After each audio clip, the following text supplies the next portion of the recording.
Hello दोस्तों, स्वागत है आपका दी फैक्ट की इस नई वीडियो में। दोस्तों, जैसा कि हम सभी लोग जानते हैं कि हम सब लोग पृथ्वी पर रहते हैं, जो कि अन्य 8 ग्रहों के साथ सूर्य का चक्कर लगाती है। लगातार नई खोजें करना और उसके जुड़े रहस्यों को सुलझाना हर मनुष्य का स्वभाव रहा है। और दोस्तों, ब्रह्मांड जो कि कभी न खत्म होने वाली गहराई हमें इसके बारे में और अधिक जानने के लिए मजबूर कर देती है। ऐसे में हमारा दिमाग हमसे ये सवाल पूछना शुरू कर देता है कि हम कौन हैं, हम कहां से आए हैं, क्या इस ब्रह्मांड में हम अकेले हैं, इन हजारों करोड़ों तारों का रहस्य आखिर क्या है। ऐसे अनगिनत सवाल हमेशा हमारे दिमाग में घूमते रहते हैं। दोस्तों, हमारी गैलेक्सी यानी कि हमारा ब्रह्मांड ऐसी अनोखी चीजों से भरा पड़ा है। यहाँ हमें अलग अलग चीजें देखने को मिलती हैं। तो दोस्तों, आज की इस वीडियो में हम ब्रह्मांड से जुड़े कुछ ऐसे ही फैक्ट्स जानने वाले हैं जो कि शायद आपने अपनी लाइफ में कभी ना सुने हो। दोस्तों, क्या आपको पता है कि हमारी गैलेक्सी के अलावा 50 करोड़ ऐसी गैलेक्सी है जिनके ऊपर भी जीवन होने की पूरी संभावनाएं हैं। लेकिन दिक्कत की बात यह है कि सारे प्लेनेट हमसे इतनी दूरी पर है कि हम वहां तक पहुंच ही नहीं सकते। दोस्तों, जरा सोच कर देखो, यदि इतने सारे ग्रहों में से 4 या फिर 5 ग्रह भी हमारे निकट होते तो आज इंसान हम क्या क्या हासिल कर चुके होते। यही नहीं दोस्तों, क्या आपको पता है कि हमारा सोलर सिस्टम मिल्की वे गैलेक्सी के अराउंड चक्कर लगाता है, बिल्कुल ऐसे ही जैसे कि हमारी पृथ्वी सूर्य का चक्कर लगाती है। दोस्तों, जैसे हमारी पृथ्वी को सूर्य का एक चक्कर लगाने में 365 दिन का समय लगता है, वैसे ही हमारे सोलर सिस्टम को मिल्की वे गैलेक्सी के आसपास एक चक्कर लगाने में लगभग 2.5 करोड़ साल का समय लग जाता है। पिछली बार जब हमारा सोलर सिस्टम अपनी करंट पोजीशन में था, तब पृथ्वी पर डायनासोर का राज हुआ करता था। दोस्तों, क्या आप जानते हैं कि इस ब्रह्मांड यानी कि यूनिवर्स में जितनी भी गैलेक्सी, प्लैनेट्स और स्टार्स हैं, वो पूरे ब्रह्मांड का केवल 4% है। तो अब आप सोच रहे होंगे कि बाकी का जो 96% है वो किस चीज से बना हुआ है। दोस्तों, वो आपको मैं बता दूं कि वो हमें अभी तक पता ही नहीं है। दरअसल साइंटिस्ट इसे डार्क मैटर या फिर डार्क एनर्जी कहते हैं, पर साइंटिस्ट को पक्के तौर पर यह नहीं पता कि हमारे यूनिवर्स का 96% आखिर क्या है। और यही नहीं दोस्तों, जो सूरज की रोशनी आप देखते हो वो एक्चुअली में 30,000 साल पुरानी होती है।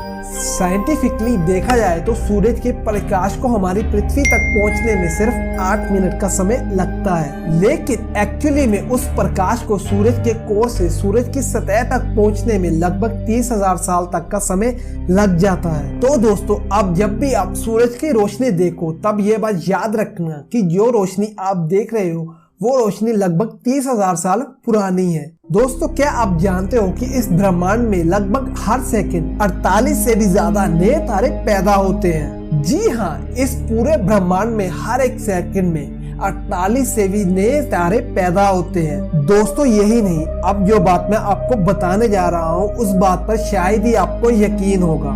दोस्तों, जो तारे आप रात को देखते हो, एक्चुअली में आप उनके अतीत को देख रहे होते हो। मतलब एक्चुअली में आप उन स्टार्स के पास को देख रहे होते हो। नहीं समझे ना? चलिए मैं आपको समझाता हूँ। दोस्तों, जब कभी आप रात में किसी तारे को देखते हो तो उस टाइम जो रोशनी आप उस तारे में देखते हो वो रोशनी बहुत ही लंबी दूरी तय करके और बहुत ही लंबे समय तक ट्रेवल करके आपकी आंखों तक पहुंचती है। ऐसे में रोशनी को कभी कभी आप तक पहुंचने में करोड़ों सालों का समय लग जाता है। ऐसे में यह कहना कोई बड़ी बात नहीं होगी कि जिस स्टार को आप रात को देखते हो, क्या पता वो स्टार खत्म हो चुका हो, क्योंकि उस स्टार की लाइट को आप तक पहुंचने में करोड़ों सालों का समय लग जाता है। मतलब जब भी आप किसी स्टार को देखते हो, वह स्टार अतीत में कैसा दिखता है आप रियल टाइम में उसे ही देख रहे होते हो। फॉर एग्जाम्पल, कोई स्टार हमसे 300 लाइट ईयर दूर है, और जब आप उस स्टार को देखोगे तो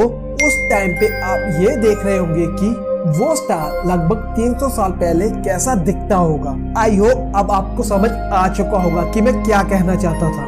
दोस्तों, न्यूट्रॉन स्टार इस ब्रह्मांड के सबसे डेंस ऑब्जेक्ट्स होते हैं। इतने डेंस कि यदि आप इसके कोर से 1 चम्मच मैटर निकालोगे तो उस मैटर का वजन लगभग 91 अरब किलोग्राम के बराबर होगा। जी हाँ, सिर्फ एक चम्मच मंडल का वजन 91 अरब किलोग्राम के बराबर होगा। जी हाँ, मैंने बोला था ना कि आपको यकीन नहीं होगा, पर दोस्तों ये बिल्कुल सच है। दोस्तों ये बात जानकर आपको शायद थोड़ा डर लगे।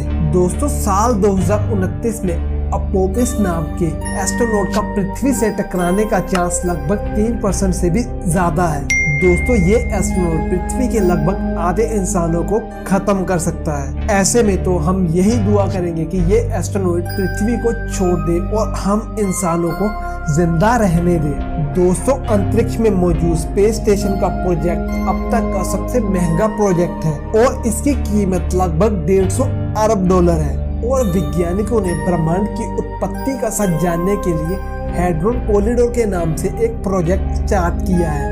दोस्तों हीलियम और हाइड्रोजन को छोड़कर पृथ्वी पर पाए जाने वाली हर वस्तु स्टारडस्ट यानी कि तारे के दूध से बनी हुई होती है। हमारी पृथ्वी का निर्माण एक खत्म होते हुए तारे की वजह से हुआ है। और दोस्तों पृथ्वी पर पाए जाने वाली हर स्पीशीज उसी डस्ट का एक हिस्सा है। दोस्तों अभी के टाइम में भी इतनी कोशिशों के बाद भी हमें अभी तक ये पता नहीं चला है कि पृथ्वी के अलावा किसी और अन्य ग्रह पे जीवन मौजूद है या फिर नहीं। लेकिन फिर भी वैज्ञानिकों के पास ऐसे बहुत सारे सबूत हैं जो कि ये साबित करते हैं कि इस ब्रह्मांड में हम अकेले नहीं हैं। दोस्तों ये बात जान के आपको बहुत ही ज्यादा आश्चर्य होगा, शायद आप मेरी बात पर यकीन भी ना करो कि अंतरिक्ष में जाकर कोई भी इंसान रो नहीं सकता और ना ही किसी भी इंसान को वहाँ पसीना आता है। एक्चुअली में ग्रेविटी फोर्स की वजह से पसीने और आंसुओं की बूंद बाहर निकल ही नहीं पाती।